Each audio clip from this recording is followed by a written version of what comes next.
నాకు నచ్చిన డిఐవై చేసే కన్నా ఫస్ట్ టైం నాకు ఒక కమెంట్ వచ్చింది, అక్క నాకు ఒక వాల్ హ్యాంగింగ్ చేసి చూపించు అని. సూపర్ ఎక్సైటెడ్ గా ఉన్నాను, అడిగితే చేయాలి కదా.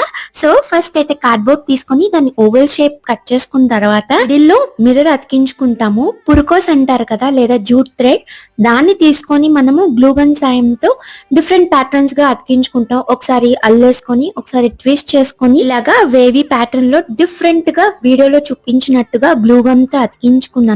సో మేజర్ పార్ట్ అయితే కంప్లీట్ అయిపోయింది. నా పీకాక్ ఇయర్ రింగ్స్ చేసినప్పుడు చాలా మంది కమెంట్ చేశారు పీకాకే కనిపించట్లేదు అని. Okay, I agreed. ఎందుకు అంటే సైజ్ ఇష్యూ వల్ల నేను అది చిన్నది చేసేసాను. అలా ఏదో వీడియో కోసం చేసి చూపించకుండా నేను యూజ్ చేసుకునేటట్టు ఉండాలి అని అలా సైజ్ అనేది చిన్నది చేశాను. ఓకే, నేను పాజిటివ్ గానే తీసుకున్నాను. ఇంకా డిఐవైకి వచ్చేసరికి ఈ మిర్రర్స్, గవ్వలు అండ్ ఈ బ్రౌన్ బాల్స్ అతికించుకున్నాను. Final output link community post లో ఇస్తాను. వీడియో నచ్చితే సబ్స్క్రైబ్